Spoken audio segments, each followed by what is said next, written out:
Vous trouvez qu'on force beaucoup avec Ryan Cherki? Eh bien, j'ai une mauvaise nouvelle pour vous, on force pas assez avec Cherki et mon but c'est qu'à la fin de cette vidéo, vous en soyez vous aussi convaincus. Salut tout le monde, c'est TMF et Cherki est généralement décrit comme un délice pour les yeux sur un terrain de football, un joueur créatif, un joueur qui a ce quelque chose en plus qui nous permet d'apprécier le football. Et on a tendance du coup à dire que le talent de Ryan Cherki ne se réduit pas aux statistiques, voire même qu'il ne se verrait pas aux statistiques, parce que Cherki marque pas plus que ça, parce qu'il a certes un nombre absolument énorme de passes décisives, mais que ça ne dit pas tout de son jeu, et je suis bien d'accord avec ça. Mais attention, en fait, quand on regarde les statistiques, Ryan Cherki est hors norme, mais pas un petit peu.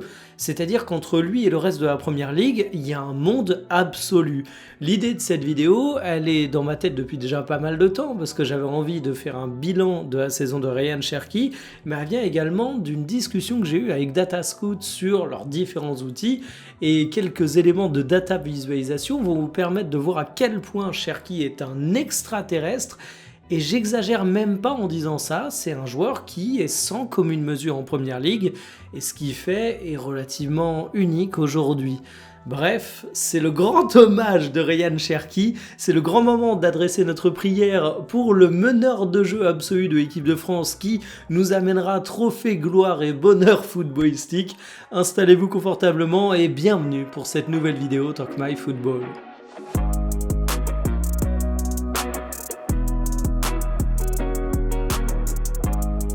Mais avant de commencer la vidéo à proprement parler, un petit mot sur la boisson qui va m'accompagner tout au long du tournage pour pas que je meure déshydraté et qui sponsorise la vidéo, c'est Oli. Alors Oli, je suis sûr et certain que vous connaissez déjà, c'est une boisson soft drink qui se décline à travers 4 gammes. Il y a la gamme de boissons énergétiques, de thé glacé, de boissons d'hydratation avec un top goût et de milkshake qui sont connus pour être sans sucre, sans caféine, vegan et faible en calories. Alors personnellement, il y a deux de leurs gammes que je saigne énormément. La première, c'est la gamme hydratation.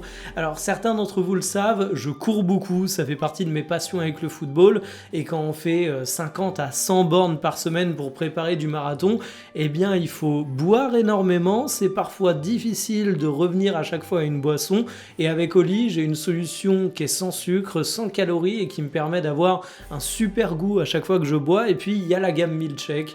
Alors je pourrais vous en parler pendant des heures parce que moi je fais partie des becs sucrés, mais j'ai pas envie de faire exploser mon total calorique en prenant des desserts caloriques à chaque fois. Et bien c'est là que les milkshakes d'Oli interviennent et offrent une très bonne solution parce qu'ils sont hyper bons et ça permet de pas avoir beaucoup trop de sucre dans son alimentation. Et puis en bonus, c'est pas prévu dans un sponsor, mais je résiste pas à l'envie de vous montrer leurs petites illustrations. Franchement, les personnes qui s'occupent de ça chez eux, j'ai envie de dire félicitations parce qu'elles sont vraiment trop cool. Bref, vous pouvez découvrir Oli avec le lien en description. Il y a le code promo TMF avec, vous avez 10% de réduction sur votre commande. C'est une belle occasion de découvrir ça. Et puis en toute transparence, je touche une commission. Donc si vous voulez aider la chaîne, c'est un bon moyen. En tout cas, merci à Oli de sponsoriser la vidéo.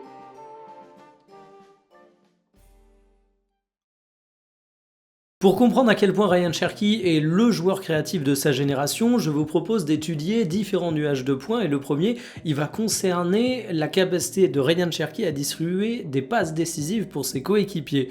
Je vous affiche le graphique. Vous voyez en abscisse, donc à l'horizontale, les passes décisives, et en ordonnée, donc à la verticale, nous avons les passes décisives attendues, les fameuses expected assists. C'est important de croiser les deux, car un joueur peut avoir le potentiel de distribuer des passes décisives à gogo, mais avoir des coéquipiers nuls, claqués au sol, qui ne convertissent rien. Et là, vous voyez tout de suite sur ce graphique qu'on a Ryan Cherki et Bruno Fernandes qui sont dans un autre monde. Il n'y a pas d'autre manière de présenter les choses. Ils sont tellement éloignés des autres joueurs de première ligue qu'on a l'impression qu'ils pratiquent un sport différent. Cherki est à 0,47 passes décisives toutes les 90 minutes et à 0,42 expected assists. C'est absolument monumental. Jusque-là, j'ai envie de dire, c'est la phase immergée de l'iceberg. Enfin, émergée plutôt. On est tous au courant que Ryan Cherki est un formidable passeur. On est tous au courant qu'en termes de passes décisives, il explose les compteurs en première ligue, mais c'est toujours impressionnant de le voir à travers cette visualisation. Là où c'est intéressant à étudier, c'est sur ce qu'on décrit généralement comme étant impossible à travers les statistiques de le constater, c'est-à-dire les passes qui donnent pas directement des passes décisives, mais qui créent du danger. Seconde visualisation concernant Ryan Cherki, on prend maintenant les deuxième et troisième passes décisives ainsi que les passes clés, et là aussi c'est assez fou. Cherki en deuxième et troisième passes décisives, il est au-dessus de tout le monde sauf Matistel, mais je vais y revenir. Il est aussi deuxième sur les passes clés, proche de Bruno Fernandes. Les deux ont un monde de différence avec le reste de la première ligue, mais alors sur les deuxième et troisième passes décisives, il faut faire attention avec la statistique de Matistel. Il a joué moins de minutes de jeu, c'est un premier truc à avoir en tête parce que évidemment ça rend l'échantillon un petit peu biaisé, mais surtout la grande différence entre Ryan Cherki et Matistel, c'est que Ryan Cherki il a des passes décisives. Quand on fait une passe décisive, c'est une passe qui par définition ne peut pas être une deuxième ou troisième passe avant le but. Elle est comptée comme une passe décisive, donc elle se retire de ce compteur. Et c'est là où Matistel a un avantage. Sur sa saison de première ligue, le français, je parle de Matistel, fait seulement une passe décisive, là où notre second français, Ryan Cherki, il en fait 12. Autant dire que forcément ça avantage statistiquement Matistel. Et donc si on prend bien ça en compte, on se retrouve une nouvelle fois avec Ryan Cherki qui est quasiment seul au monde en première ligue et qui est à des niveaux statistiques absolument incroyables. Mais ce que j'apprécie avec Ryan Cherki, c'est qu'on a tendance souvent à le décrire comme un formidable créateur et ça ressort à travers ses statistiques, mais c'est un joueur qui se limite pas à ça. Cherki, on a tous en tête le joueur qui, à l'époque en Ligue 1, était parfois vu comme un petit peu trop individualiste selon certains. Il y a même des fous qui imaginaient que Cherki n'avait pas de QI football, tout ça parce que le mec avait l'âme d'un dribbleur. Et évidemment, sa saison en première ligue vient contredire ça. C'est un mec qui aide énormément ses coéquipiers à marquer, qui fait énormément de passes déterminantes dans le dernier tiers, donc il a un QI football énorme, faut être un véritable débile pour pas voir ça. Je suis désolé de le dire aussi sévèrement, mais c'est un fait. Mais cette saison en première ligue, elle n'a pas enlevé les qualités d'élimination de Ryan Cherki. Je vous montre un troisième petit graphique concernant Cherki où on voit cette fois les duels disputés et on voit également les dribbles réussis. Alors, premier truc à dire, pour plus de lisibilité, vu que Cherki est un peu moins hors norme que sur les précédentes statistiques, j'ai limité ici aux joueurs ayant au moins 1550 minutes de jeu en première ligue. Et là, vous voyez évidemment que Jérémy Doku est un joueur qui est complètement incomparable avec le reste. Autant on a Ryan Cherki qui, sur les passes qui amènent à des buts ou des occasions dangereuses pour son équipe, il est vraiment seul au monde. Autant en matière de duel et de dribble, on a Jérémy Doku et rien à côté. C'est un extraterrestre. Et c'est pour ça que j'aime autant ce joueur. J'en avais parlé quand il était parti du Stade Rennais. Pour moi, c'était une anomalie qu'on n'en parle pas plus. Et s'il n'avait pas autant été blessé à Rennes, il aurait été le phénomène de la Ligue 1. Déjà qu'il l'était un petit peu. Mais on va revenir sur Cherki puisque c'est le joueur qui nous intéresse. Et même s'il se fait massacrer comme l'ensemble de la Première Ligue par Jérémy Doku, notre petit Ryan Cherki, il a quand même pas à rougir de ses performances. C'est un joueur qui est en fait dans le top 5, on peut dire, largement au-dessus du lot une nouvelle fois. Et ce que j'aime beaucoup, c'est que c'est extrêmement dur d'être à la fois passeur de génie et provocateur de génie. Quand tu affrontes Ryan Cherki, il faut comprendre que c'est un véritable casse-tête parce que c'est un mec qui a une lecture du jeu absolument incroyable qui fait de lui un des meilleurs distributeurs d'occasions pour ses coéquipiers, mais c'est aussi un des meilleurs en matière de duels gagnés et de dribbles qu'il arrive à passer. Donc en fait, Ryan Cherki, pour dire les choses un peu vulgairement, il peut te la mettre à l'envers dans bien des situations et il a une palette à outils qui est juste monumentale. Et ça fait de Ryan Cherki un joueur qui aujourd'hui, en tant que milieu offensif, en tant que meneur de jeu, est tout simplement le meilleur de Première Ligue. Et je pense que quand tu arrives à faire ça en Première Ligue, qui n'est pas le championnat le plus ouvert du monde, je dirais même qu'il est relativement fermé, faut juste dire bravo, et t'es évidemment le meilleur du monde dans ce domaine. Alors évidemment, j'aime de tout mon cœur voir Ryan Cherki jouer, mais l'amour ne me rend pas aveugle. Il y a des domaines de jeu où Ryan Cherki est un petit peu moins brillant. Si on prend par exemple ses statistiques physiques sur la saison, Il est pas nul, mais il est tout juste dans la moyenne. C'est pas honteux, mais c'est pas exceptionnel.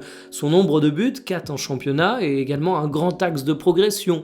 On peut pas se cacher derrière le fait qu'il délivre beaucoup de passes décisives pour considérer qu'il peut pas plus marquer. Prenez un mec comme Michael Olise en Bundesliga, contexte totalement différent, beaucoup plus ouvert certes, mais il est capable de marquer et de distribuer des passes décisives. Il y a également une stat où Ryan Cherki semble minable, c'est les actions défensives. C'est d'ailleurs le seul truc qui pêche vraiment dans son radar qui est exceptionnel, mais là j'aimerais le nuancer un petit peu. Les actions défensives, ça va être les interceptions, ça va être les tacles réussis. Est-ce que vous croyez que Ryan Cherki a beaucoup l'occasion d'en faire? Il est dans un Manchester City qui en première ligue a plus de 60% de possession.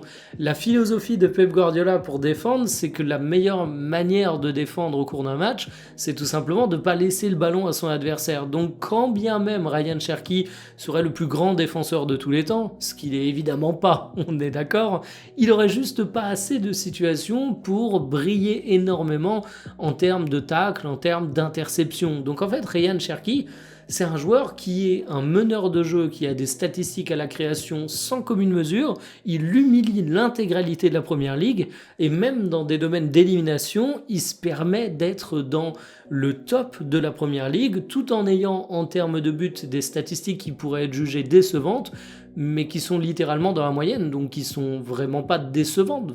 Un mec décevant, c'est un mec qui est sous la moyenne. Et pourquoi je m'enthousiasme autant sur Ryan Cherki ? C'est parce que certes, Cherki, on a l'impression en France qu'on le voit jouer depuis une éternité, parce qu'il a été repéré extrêmement tôt dans l'académie lyonnaise, parce qu'avant même ses débuts en professionnel, il y avait une grosse hype sur Ryan Cherki auprès des gens qui aimaient bien suivre le football des jeunes, parce qu'il a quelques saisons du côté de l'Olympique Lyonnais, mais il a que 22 ans, Cherki. Et pour un meneur de jeu qui a besoin d'affiner sa compréhension du football, 22 ans, c'est rien du tout, t'as la vie devant toi. En plus, Ryan Cherki, il fait sa première saison dans un très grand club. Je veux pas manquer de respect à l'Olympique Lyonnais, c'est un grand club, mais à l'échelle française. Et la Ligue 1, c'est pas la première ligue. À Manchester City, il découvre le football de très très haut niveau, et c'est généralement là que t'as besoin d'un petit temps d'adaptation, d'autant plus pour un profil comme Cherki, qui est pas un mec très compatible sur le papier avec le football anglais. Alors j'ai fait une vidéo sur l'héritage de Pep Guardiola, j'ai rappelé qui nous a bien montré que tu peux être un joueur avec un style espagnol qui fait 1m70 et tu peux t'imposer en Angleterre, donc Cherki il n'arrive pas non plus dans un territoire totalement hostile. Reste que ça aurait été hyper compréhensible que pour sa première saison, il marque le pas. Et en plus de cette montée en puissance globale, ce potentiel fou, j'ai envie de dire que Cherki, il signe une saison historique en termes de qualité de meneur de jeu, alors que c'est clairement une saison d'incorporation. Cherki, il a parfois été mis sur le banc par Pep Guardiola. Si on regarde son temps de jeu, finalement, il dispute 51 matchs, mais 30 fois titulaire, 21 fois sur le banc, c'est quand même pas mal. Alors oui, je force sur Ryan Cherki, mais en fait je force pas de manière déraisonnable, je mets juste en avant des qualités footballistiques que tous les observateurs de Manchester City connaissent pour Ryan Cherki. C'est pas forcé et exagéré en disant que Ryan Cherki est un des meilleurs meneurs de jeu de sa génération, puisque statistiquement, c'est le meilleur meneur de jeu de Première Ligue, le meilleur championnat du monde au cours de cette saison, une saison d'adaptation à Manchester City. Cherki, c'est pas seulement un potentiel de dingue, c'est pas seulement un mec qui peut devenir un joueur générationnel, c'est déjà ce qu'il est en train de faire du côté de City. Donc la conclusion, c'est qu'évidemment, Manchester City a bien fait de recruter Ryan Cherki. Évidemment, Ryan Cherki est un joueur qui, actuellement, est en train de confirmer tous les espoirs qui étaient placés en lui, et Dieu sait que les espoirs étaient monumentaux, et ça nous rappelle un petit truc, c'est que les mecs qui disaient que Cherki était pas un joueur collectif, que Cherki manquait de QI football, que Cherki était presque un sale gosse, on a déjà entendu ça, alors que des polémiques sur Cherki, on n'en a juste pas eu. Je me demande sur quels critères ils jugeaient Ryan Cherki, mais soit c'est des critères qui n'ont rien à voir avec le foot, et je vais pas développer davantage, mais je pense qu'on s'est compris, soit ils avaient juste envie de se placer en contre-hype, parce qu'il y a beaucoup de Lyonnais qui mettaient en avant Cherki, mais les Lyonnais, ils avaient juste raison de le mettre en avant, et on le voit avec cette saison. Longue vie à Ryan Cherki, moi je vous dis à demain pour une prochaine, salut!